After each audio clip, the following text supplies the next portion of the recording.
What's up, beautiful people? Hey guys. Welcome back to the podcast. This is like one of our last episodes of this season, which is pretty exciting. It's been a fun ride. We started this June, I Yeah. think, right before the book released, Yeah. which I can't believe that the freaking book, The Art of Getting It Wrong, has been out for almost 6 months now.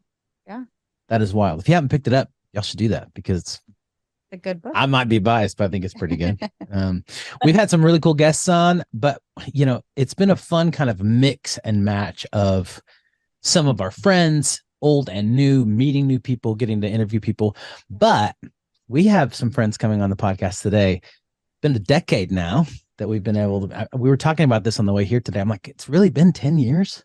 Yeah. Feels like time moves so fast when you're old. Because It's starting to feel old. but we lived in St. Louis whenever we first met these guys. They're amazing.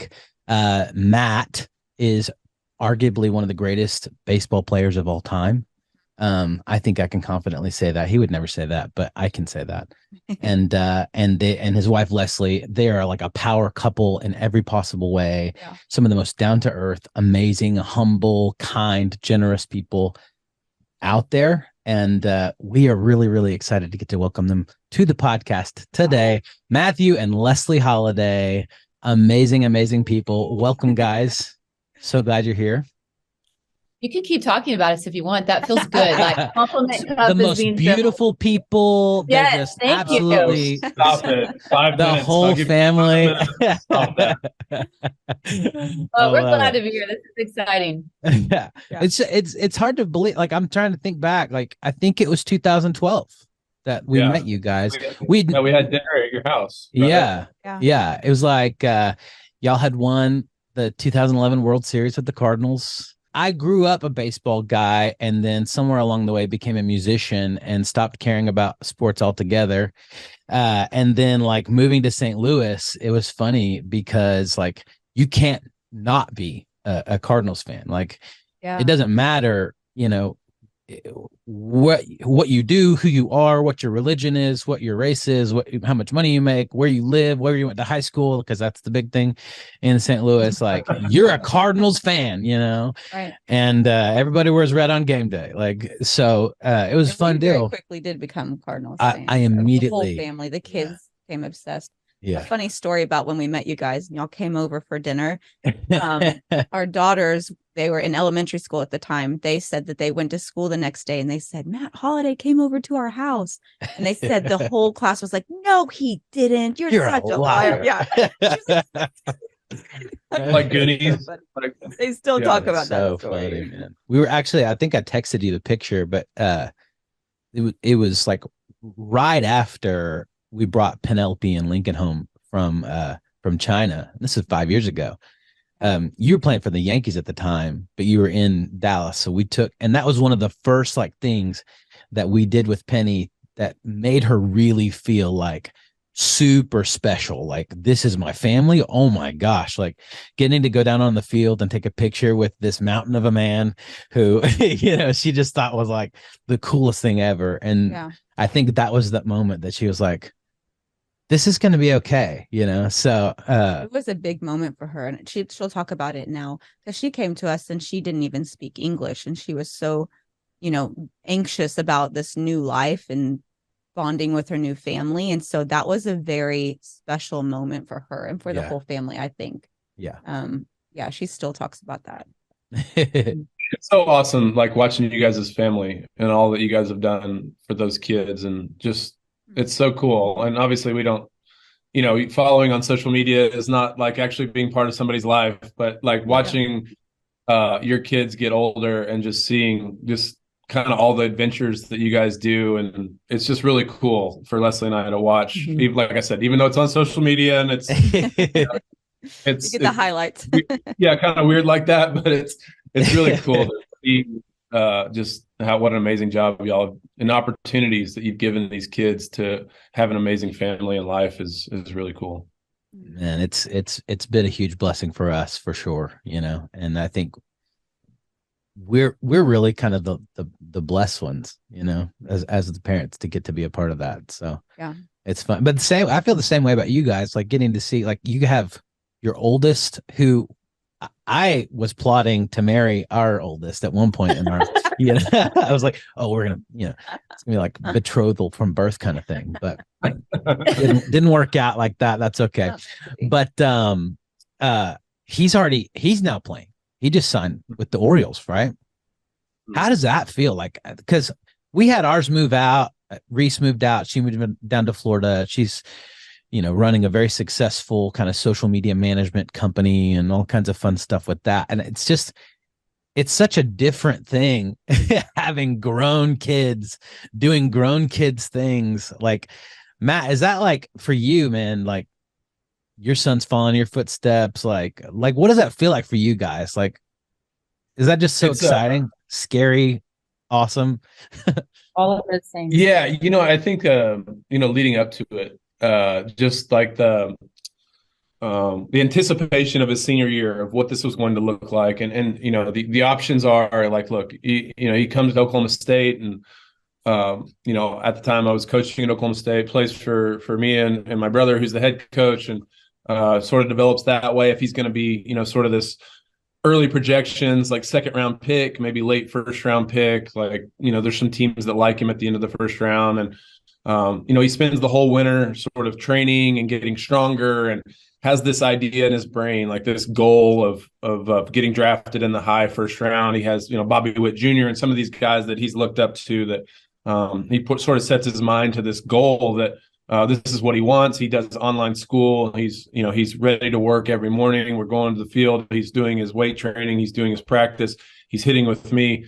And just to watch the progression of him getting stronger, and then all of a sudden, and then his season starts, and then all the scouts are starting, it just was really cool to see like all this culmination of hard work, where now they're talking about drafting him in the 14 to 15 range, and the Padres and some of these teams are picking in that range, or at the house, and they bring in 10 people in to have dinner and talk to him and get to know him, and they love him. And then all of a sudden the teams in the 7 to 10 range are calling and wanting to have more interaction and talking about they want to draft him. And then next thing you know, the top 3 or 4 teams are asking us to come, or they want to come to the house, and they're coming to the games, and the general managers are showing up, and all these powerful people are watching, his sort of last 2 weeks of his season. And then you roll that right into, okay, now we don't know what's going to happen. We know he's not going past 3 or 4. Leading up to the draft, he's going to be picked in the top 3 picks. He's not coming to college. He's not going to play for me. He's going somewhere sometime in July. And so we sort of have this new reality. And then he gets drafted, leading up to the draft, and then draft day, sort of the week before, we take him with us to Ethan's tournaments, and we're traveling around just trying to keep it, and maybe even enjoying like sort of this last family, like before life really kind of takes this next chapter change. And so it was just fun having him, and just kind of leading up to the draft and watching him handle it emotionally, and how mature he handled it. And then draft day shows up, and just kind of the way it played out. And 2 minutes before the draft, you get a call from his agent saying, hey, look, the Orioles are going to draft him with the number 1 overall pick, and the excitement. And they didn't know, because I only found out 20 seconds before the announcement on the show. Wow. So the excitement of the family and all the friends that we had over for the draft party, in real time, finding out on the TV instead of sort of this, everybody finds out early and then we watch as we know what's already going to happen. We actually found out in real time, barring me, I feel like 20 seconds before, but I let them sort of find out on TV, drafted number 1 overall, the excitement and watching the kid. And then this, I guess the surrealness of him. Okay, like this was real. Like, leading up to it, he still lives in that room over there, and we still train, and he's still sort of this baby faced kid. And then hey, he's a professional. So it's been an exciting couple of months, and just the way he's handled it, and he still like stays up late playing video games with his little brother, and like he's a professional, but he's still our kid. He still would prefer to be here watching movies than anywhere else. And I think he went away for a month, and we were kind of seeing him, but I think when February rolls around and he leaves for a full season of spring training, I think it might set in a little bit that like, look, he's on to the next chapter. But it's exciting, as you guys know. I mean, it's just different stages in life. It's you mourn the fact that family will never be that exact same, but it's exciting about the new chapter and what that looks like. So, is that the question? I don't even remember. No, that's good. Yeah. I started with that because it's sort of like a good setup for the fact that you guys have been married for 20 years now, right? It'll be 22, yeah. 20. Oh my gosh, 20. Okay, so 2 more than us. So 20 years of marriage while being in Major League Baseball, like very rare, right? B, to have such a strong marriage that you guys have, to have 4 amazing kids who are like really well adjusted, who love Jesus. You guys love Jesus. Like, you love each other. It's obvious you're crazy about each other. I think there's something so cool about the fact that like you've kind of got this, you've walked the road ahead of him. Like you can give him good encouragement, good advice, a good example. You have given him those things already, So like going back to your own time, putting yourself where Jackson is now, like, what would you tell him? Like, if you could give him, I mean, you probably are already giving him all this advice. Like, what is young Matt Holliday and young Leslie Holliday?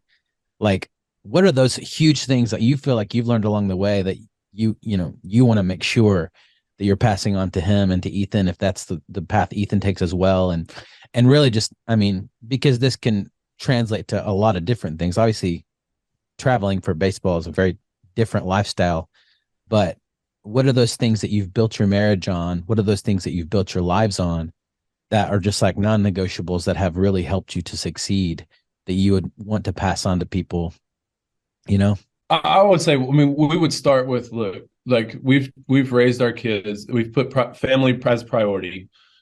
We've been together. We've not done the long distance. We've sacrificed some things that people maybe aren't willing to sacrifice with education. And there's some gaps in their education. Jackson does math on his fingers.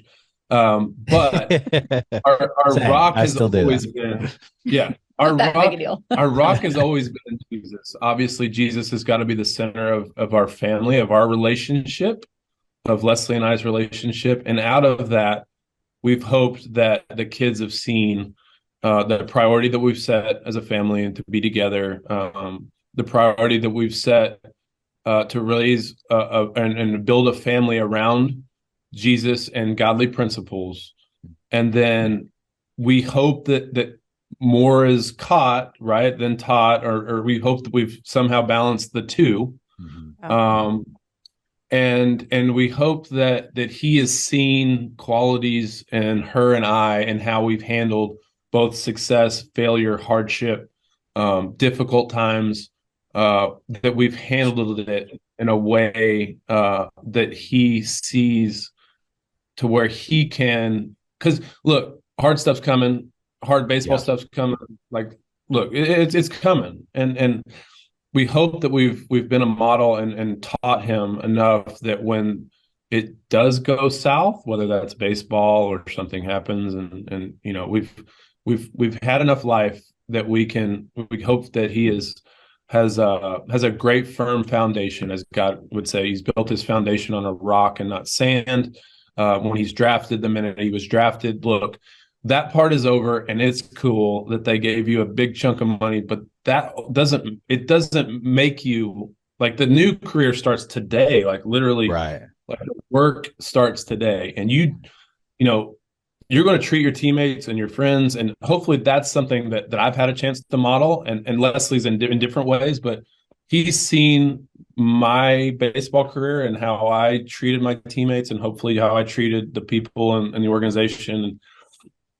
So, like, that's something that's very important to me and to Leslie as well. But, like, look, you were drafted number 1, but that's over. Like, you don't get anything for that.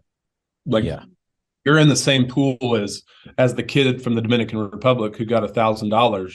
but is incredibly talented, and he just lives in and didn't grow up in the opportunity. So you're in that same pool with the same 30 teams, with the same 26 rosters on every team, and your job now is you have to go earn it, and obviously the hard work and everything that goes with that. And so I think that's been my biggest thing to him is, look, you're in a world pool.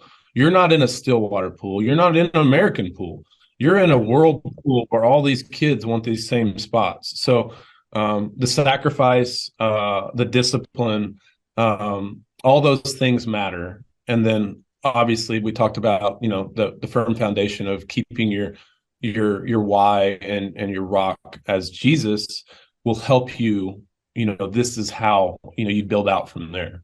Mm-hmm. Yeah. And I would just say, like, something that Jackson and I've talked about a whole lot is just learning how to stay really present. I think a temptation for our older kids is that they just get too far down the road. And so they don't do a very good job of just being where their feet are, or being present in the opportunity that they've been given right now. And so I think you can just lose so much perspective when you don't have the wisdom to just be present where you are. And to me, I think that helps him stand on a firm foundation. It helps form his identity as a man if he's willing to say, look, my mission is glorifying the Lord where I am. And and I think for me, that's just so important as his mom. And I just think, and you guys probably feel the same way. I'm curious, but like with Reese and the older kiddos, like I so badly want them to understand their worth in Christ. And so because this other stuff, however, it is really cool. And right now it matters a lot, but 10, 15 years from now, it's your worth in Jesus that ultimately is going to, where you lay your head on the pillow at night, where your confidence comes from. Right. So I think for me, like as his mama, I really try to encourage, like, hold this stuff loosely, compete your tail off, of course, all of those things, but understand that your identity and your worth it cannot be shaken if it's in Christ. And so, clarifying just his vision for what defines success, like that sort of stuff. And he's a great kid. I was super nervous when all of this started to happen and people came over, and I just told him, I was like, you're on your own, bud. Like, I just want to kind of watch you answer these questions and be a man. And then it gives you, I think you let go a little bit easier whenever you see how capable they are, and I was so impressed with how he handled everything. And it was honestly like, I don't know about you guys, but it caused me to, the song "Goodness of God." Like, I love it. Obviously, it's one of the best. But I would run and listen to those lyrics and just really cry, and just like God raised this little man, and and it's just such a gift as parents to see your kids grow into the 18 and 19-year-old men and women, and it's just like it just caused it just caused me to worship the Lord, because I was like, man, you've been so gracious to me as a mom to be able to watch this kid, love you well and love people well and all of that stuff. So it's just been a sweet but sad time. You know how it is. Like you're like, what? Stay young. And then, go, but no, actually come home, Yes. I never, I had no clue I would cry as much as I did when Reese moved out. Like, it was like weeks of it, like coming. I was just like, the day she turned 18, I was like a mess, like a puddle on the ground. We were just standing in the kitchen. Both of us were just crying, and she's like, it's going to be okay. We're like, I know, but for you, nobody prepares you. And there's nothing really that can prepare you for that feeling of letting go, in a sense, and trusting, they've always been the Lord's. And so in that sense, like, you're not really letting go, but just that knowing that they're going into this next chapter and feeling less of, I don't know if it's, control, but you're releasing them to the Lord, that like they're moving into their next chapter. And that is so bittersweet, because you are so proud of them. You see, this person who they've grown to be, and all that God's doing through their life. But at the same time, you kind of mourn the fact that you're never going to have those moments again, that they are little like life does change, and it's a beautiful thing, but it was particularly hard for me to same. let go and move. Yeah. I had like a real panic attack. I've never had compassion for people with panic attacks. I'm like, oh, that seems a little weird until I had one. Like I had a real one, like after he got drafted, everyone's so excited. And I'm like, I wasn't prepared for this. I mean, it was wild. I really struggled. And, but then like not to his face, it was all behind his back because I wanted to be like the mom that was like, oh, this is great. And then go to my room and read.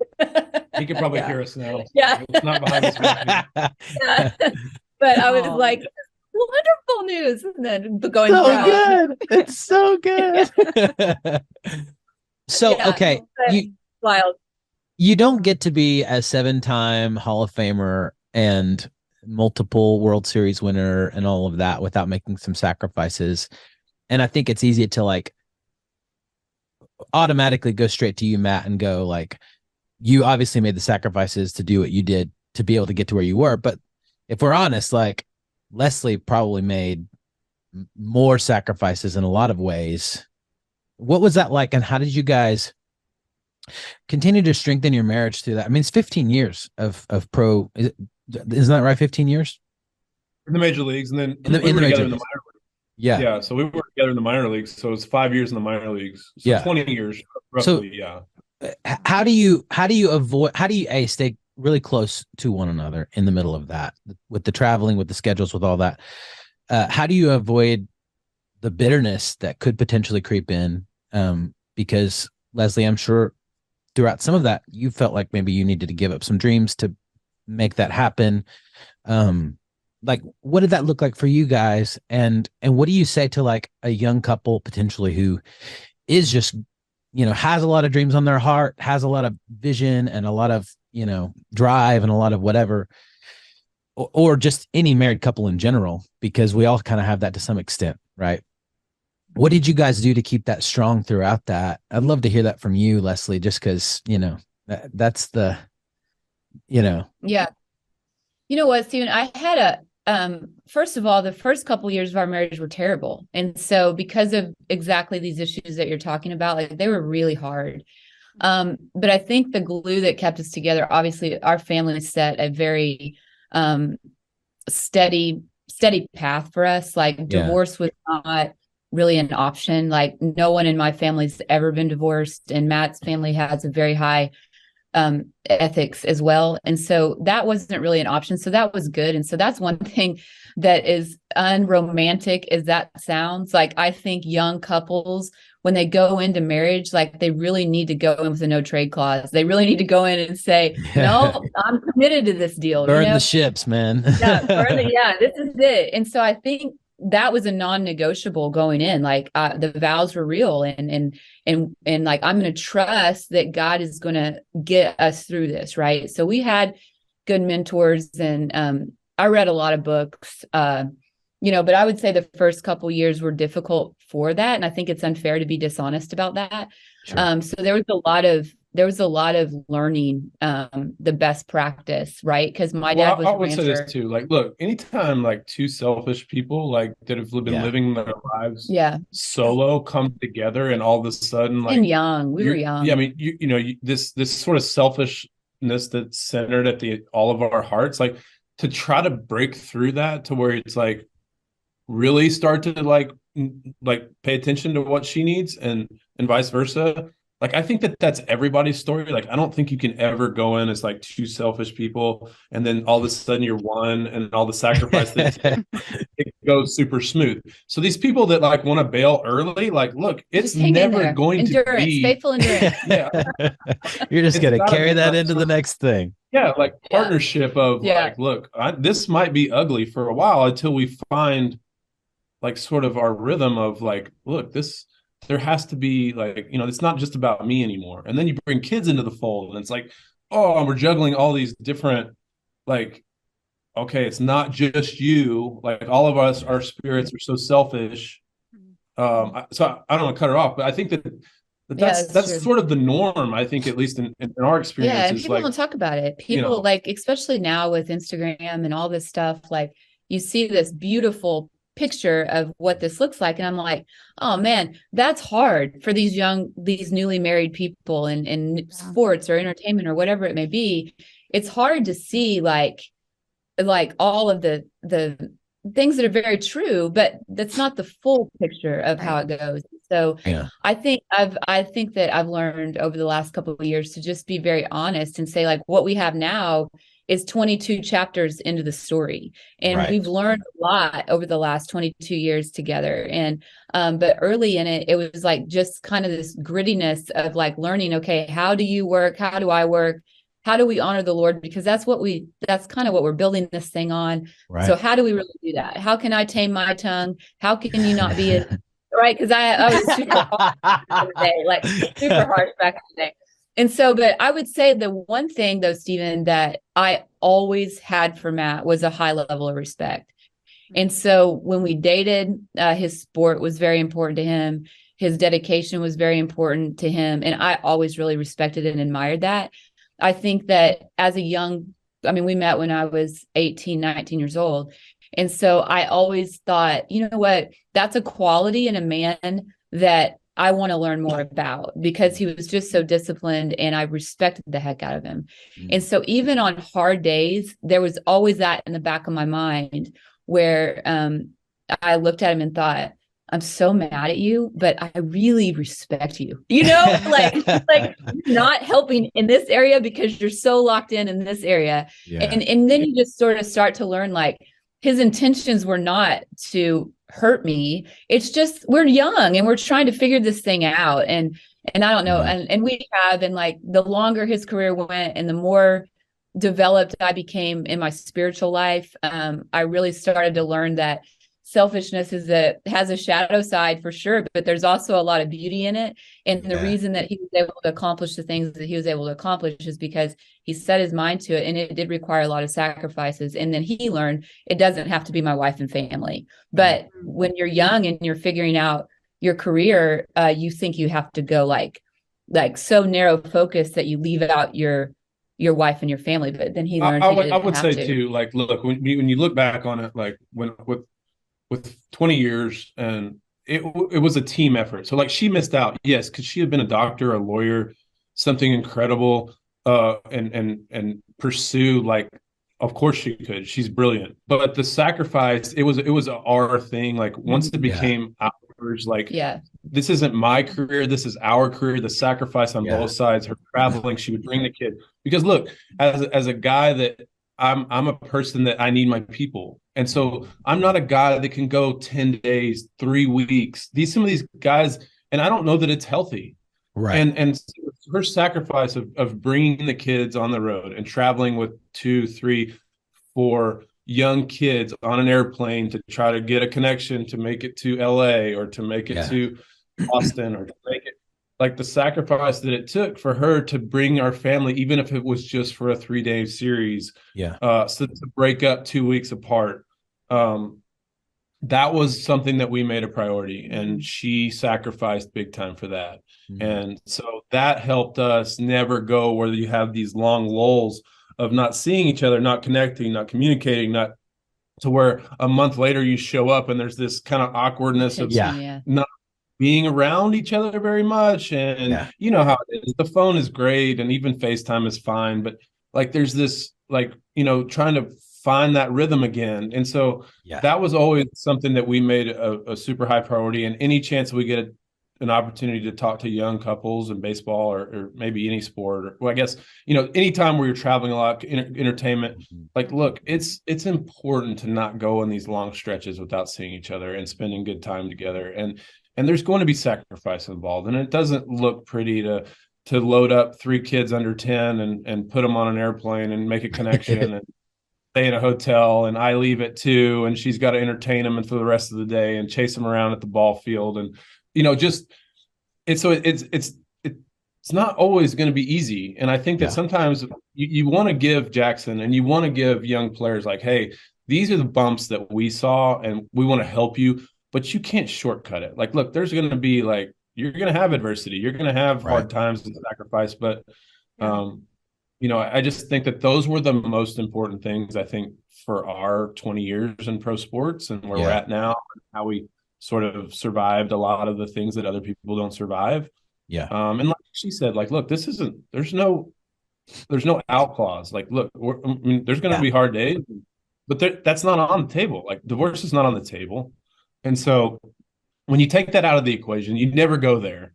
And then, I think that seed of sometimes when people go there, that seed of there's something better, there's a better, person for me, like that was never an option. And I think that's something that's crucial. And I became better and he became better. You know what I mean? Like that was the cool thing about just the Holy Spirit and spiritual formation and getting into the Word of God and seeking mentors and guidance is like, like 2000 version of Leslie Holliday was awful, but now we're at 22. I'm way better than I was, right? Because the Holy Spirit's in me and I've grown and I am better. And so it's just like, but we stayed, I mean, we were committed, and it was ugly those first couple years. But that's all right. That's all right. And so it's just, now it's not, and he's my best bud, and it did help. And that would be an area of encouragement, I would say, is like when you marry somebody that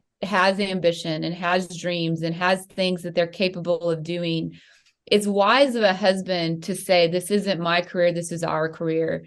And it's not going to last forever. And so like now I am doing, I may not be a real doctor, but now I'm like, I'm a soul doctor. Like, I'm going to encourage your soul.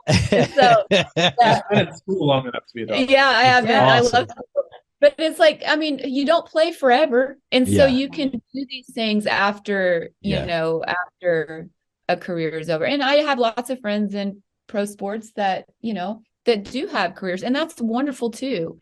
Wonderful. And we've talked about it before. Like, sometimes when you get to our age, like, you look back and go, dang, I wish we'd appreciated that more. Mm-hmm. Like, we appreciate the time in St. Louis more. Like, and the ministry, it's a built-in ministry. Like, you have people in your sphere of influence when you're playing where it's like, look, I'm in the locker room with these same dudes from different countries and different beliefs. And like, you have a real opportunity to minister to people in a voice of people, like a known sphere of influence. Yeah. And when you're done, it's like, well, you try to find this sort of rhythm of who is my sphere of influence? Where are we doing ministry? And we found a good, like, sort of zone here with the college kids and things. But I think you look back and you go, while that was difficult, it was awesome. It was good. And it was, you miss elements of that sometimes talk about, like, as young people, you just can't appreciate it like you can when you're down the line. Let's take a break to thank our sponsor for this week's podcast, ZocDoc. Guys, ZocDoc has been our go-to recently with the kids and all cold and flu season all among us. We just want to make sure that we're getting them the best care when they need it. That's right. And sometimes it's tricky to find times that work for both of us and the doctor. ZocDoc is a free app that shows you doctors who are patient reviewed, take your insurance, and are available when you need them. ZocDoc makes it easy to find quality doctors in your network and in your neighborhood. Plus, with real, verified patient reviews, you can find the right doctor for you, one that actually remembers your name. And with ZocDoc, booking an appointment with a doctor that suits your needs, fits your schedule, and is in your network is so easy. All you have to do is go to ZocDoc.com, find the doctor that is right for you, and book an appointment, in person or remotely, that works for your schedule. So, go to ZocDoc.com/MillerFam and download the ZocDoc app for free. Then start your search for a top-rated doctor today. Many are available within 24 hours. That's ZocDoc.com/MillerFam. ZocDoc.com/MillerFam. Well, that's one of the biggest things that stood out to me when I would come down and stay with you guys for spring training and all that, is that you were veterans at that point, and you did have the respect and the attention of the team. And you were these guys who had, like, really walked that road. And Leslie, you were like hanging out with all the other wives and kind of showing them the ropes. And like, that was a very cool thing. Like, and Matt, you had all the younger players and they were all looking to you for, like, give me wisdom, like, help me find my way in this whole thing, And there is sort of this sense that, like, because you fought it out and because you went hard with it and because you're so committed to being who you are, and not like covering that up or like trying to fit in or whatever. Like you you you found an authority. God like gave you an authority amongst your peers and the people kind of that you were working with, that I think was very unique and really really powerful, you know. And you just see that. I mean, I was the outsider, so maybe it was more obvious to me because I didn't know half the people that we, you know, hung out with or whatever. But you could tell like they were like kind of looking to you guys for like guidance and wisdom and in a variety of things, you know, like not just baseball but marriage and you know, I think Leslie, you were like leading some of the ladies through a book. If I remember right, the book was called like Hand in Your God Card or something like that. Oh yeah, yeah. Jackie Kendall wrote it. It's like Yeah. Surrender Junior God Badge. It's a great book. Yeah. And it just like stood out to me, like even from that small glimpse that I got into sort of that little ecosystem that you guys were building and had built. And what's fun is that now it's kind of coming full circle, right? Like the news has just come out recently. Y'all going back to St. Louis, right? For Yeah. that's a pretty cool thing because you have that level of authority in your life to be able to speak that into these young players and even to some of these seasoned players, you know, and even especially with St. Louis, the Cardinals in specific, like there are several people on that team still who are like very like-minded, you know, in that regard, which is a really cool thing to see y'all being able to go back to that kind of family. And I can't wait to see like what God does in this next season through your ministry there. Both of you, you know, as a couple, and Matt as the bench coach, and like it's really exciting to watch.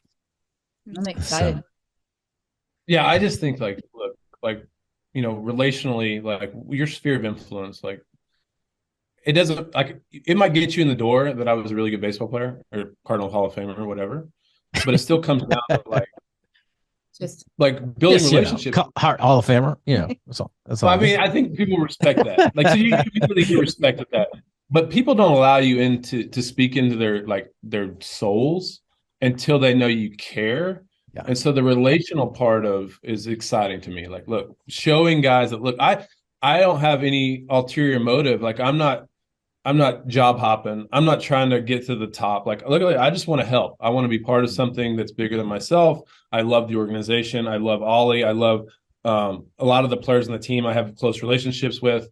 And when we love pro sports and the idea of impacting lives of people that we've sort of been our people, our family.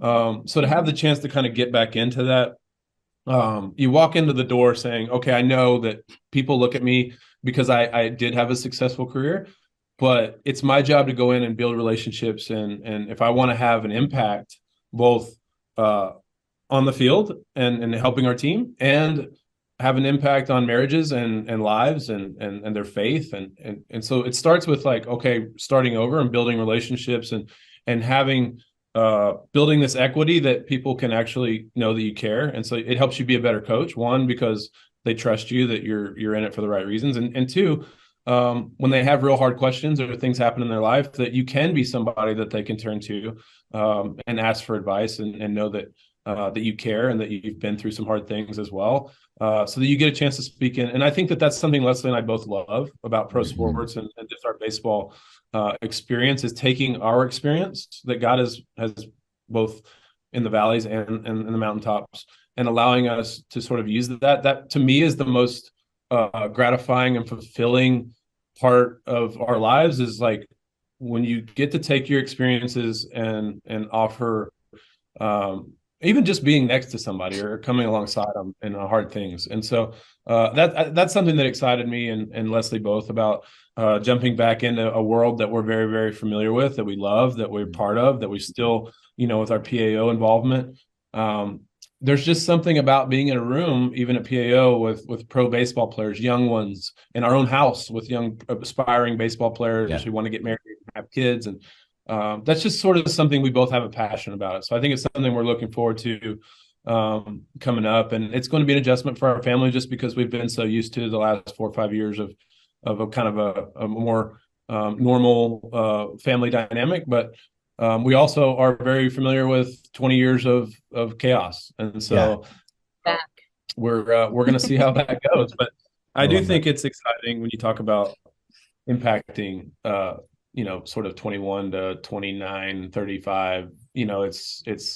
It goes from peers like me and Adam, who played together a long time, to 21-year-old kid who is more like Jackson. So it's just wide range of a major league roster that is fun to think about. Yeah, and you just cool, can't take people where you haven't been yourself, and so I think there's a beauty in that, in working at PAO like I do now, and then Matt getting back into the job that he's going to start up in February. It's just such an honor to be able to encourage those to, hey, let's build a firm foundation in Christ, and so let me show you why that's valuable, so I think that. But again, I like our story. I mean, I wish we would have had, maybe shaved a couple hard years off at the beginning because had some lingering effects. But I think that it's cool to be able to say okay, we reflect on the last, it'll be 22 years, December 30th. You reflect on those 22 years and we've built this marriage and this life that I'm really, astonished at some days, but super proud of, that we hung in there and we, endured with Jesus at the, leading the way. But you just can't take people where you haven't gone. And so I love the opportunity to work with pro athletes. And anyway, it's an honor, really. Yeah. One of the big things I would say to our listeners, people who are watching or listening, we have people from all over the world, from all kinds of different walks of life, who follow our story and watch the podcast and all that. Is that what I think you can see is it doesn't really matter what you do. You have influence and you have the ability to be a light, and you have the ability to be a force for good, whether you're a believer in our faith as a Christian or not. You have that opportunity if you're a stay-at-home mom, if you're a nurse, if you're a teacher, if you're a garbage man, all these different things that you do. It doesn't matter. You don't have to be. A lot of people had, when I was in ministry, we had this really interesting misconception that you had to be a pastor to make a difference in the world or something. I don't know. But we do YouTube now, which I didn't even think was a thing until literally a couple of years ago. And I think in some ways, I find that so much more fulfilling in a lot of ways, that we get to have the ability to speak in people's lives and be an influence and be a light and be an encouragement and be, a message of hope and all of that. You guys are showing that you can do that in sports. I mean, I know people who literally take orders at a coffee shop and make people's day. What I love about it is if you have the right perspective and you have the right outlook and you have the right attitude, you can really be a force for good wherever you are, and you can be a Hall of Famer diaper changer, and that will change the world, one thing at a time. You don't have to be in professional sports or on social media or whatever to do that. And so I just love you guys' example that was your goal, and has really, you've really kind of done it, in a lot of ways, and continue to do it. So that's why we want to have you on. I don't know that necessarily everyone watching this is a big time sports person per se, but you guys just transcend sports. You know what I mean? To me, you're not the sports couple. To me, you're just amazing people that we love, Well, I would say if we're going to pattern our life after Christ, one thing that Jesus did really, really well when you study scripture is he would see people, and you see it all the time, the one, the prodigal and the lost coin and the lost sheep. And you see it with the woman that was bleeding, and you see it with the woman that was caught in adultery. I teach women's stuff, so I'm just highlighting all the women's examples. But There are a lot of them, which the shows that Samaritan Jesus. woman, like, you know, and so it's just like Jesus Christ saw the one, and that life, the ripple effect of that one life changed the world ultimately. And so I think if we're going to pattern our life after Christ, you are responsible to see people, and you're responsible to love people no matter your vocation. And it's just such a joy to be able to partner with Jesus. Again, like, I understand that there's lots of religions that listen to this, and that's okay, but my allegiance is to Christ, so I'm going to talk about Jesus a lot. Sure. And yeah, so yeah. the deal where it's one of those things where I just think we underestimate the value of one another. Like when you hear people say that, well, that's a pastor's role, or that's so-and-so's role, or that's so-and-so's role.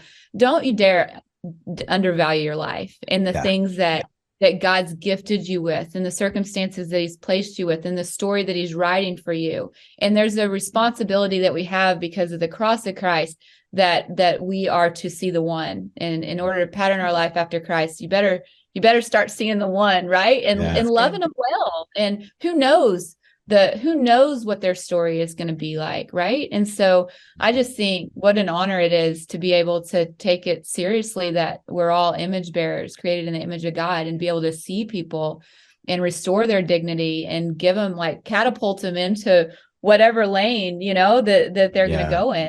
So I don't know. To me, that is such a adventure when you think about no matter what vocation you have at this time, you know. And so our stories that's what I've loved about the podcast, and I'm sure you guys are the same way, is like the stories you get to hear. I mean, I really have not met a boring person yet.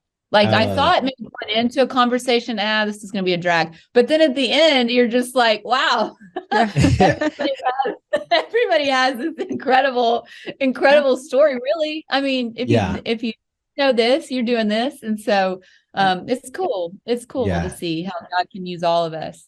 Yeah, it's so true. And your podcast, Table 40 podcast, for you guys who don't know about that, y'all have like 120. How many episodes do y'all have? I have no idea. It's a lot of that. Y'all been doing that a while. We started in COVID, when COVID first started. So it's amazing. It's going on like 2 or 3 years. You guys, if you haven't subscribed to that, y'all need to subscribe to the Table 40 podcast. It's really good. We actually did the podcast with them. This would have been maybe a year and a half ago, 2 years ago. Good Lord, 2 years ago. No, not 2 years ago. It was a while. It's been a bit, but like, we love it. It's it's fun. Like she said, it's cool. Like, everyone has a story. It's interesting to hear, you know, like, even people you meet on the street, like, people are a lot more interesting maybe than we give them credit for. Yeah, no gotta doubt. see them. See them. That's so good. It's you have to take the time to, like, get to know the person, you know. And social media makes that hard to do, you know, because you can hide behind a screen and a keyboard and be kind of a rude a-hole, you know. And also, like, there are a lot of them. The modern world is also so busy, and like, it's easy to fill your time with so many distractions that it's hard to see all the people around you, because you're just managing all these things in your life. And so the ability to slow down and take a step back and be able to be intentional about seeing the people around you and the opportunities to connect with others is really important. But you do have to slow down to do that. So absolutely. Well, guys, I am personally very, very excited that you're going to be living half of the year in St. Louis and doing all that. That's a lot closer to us. So it's like 4 hours away instead of, I think, like 10. Penny will have to come back. We'll take the picture this time. That'd be so fun, man. That. Yeah. And then down in Florida, I'm down there a good bit leading worship anyway. So we'll come down, hang out for that as well. But this is like a step closer to getting to see you guys more again, which is great. So I was like, man, we shouldn't have to, like, do a podcast to catch up. All right. It's crazy. Like, we talk about this all the time. Like, life's just, it goes crazy. It's like, nuts. we just, you get people you do want to do things, and like, even friends, like, you're like, man, we should connect with them. And then, like, next thing you know, you haven't seen them in 3 years. So true. On time. Yeah. It's like that meme. It's like friendship as an adult is like telling someone we really should get together. every day Yeah. until you die or something like that. It's like, it's so hard. But man, we're so glad that you guys came on today. I know it's you have a busy, crazy busy schedule with all your kiddos and just everything y'all are doing. So glad that y'all came on. But tell people where they can find you, how do they follow you on the social medias and the podcasts and all that good stuff. So don't buy anything off of Matt's Twitter. People don't connect that way. Somebody hacked my Twitter, and now with all these firings, I'm having a really hard time like getting it claimed or just wiped off or whatever. Oh no.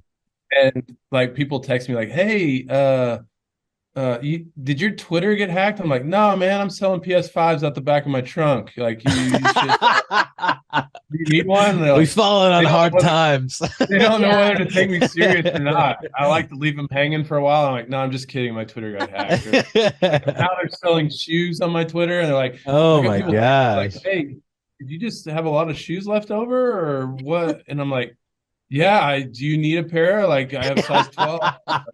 They don't know what to do. And I'm like, so my Twitter. I like to leave people hanging, but that is not me on Twitter. I'm working to get my Twitter account back. Hilarious.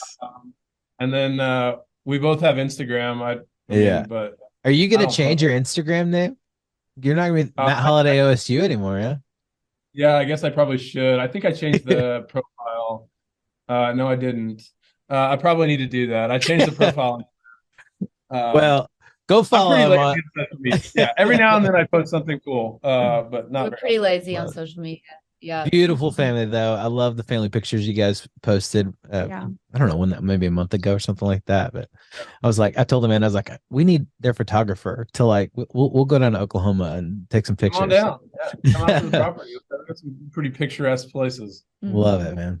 Awesome. Well, you guys are awesome. Thanks so much for coming on. Thank you guys for watching today. If you have not already subscribed to this podcast, we would love for you to do that. You can do that anywhere podcasts are, whether that's Apple Podcasts, Spotify Podcasts, whatever. Here on YouTube, if you're watching, love you for you to subscribe.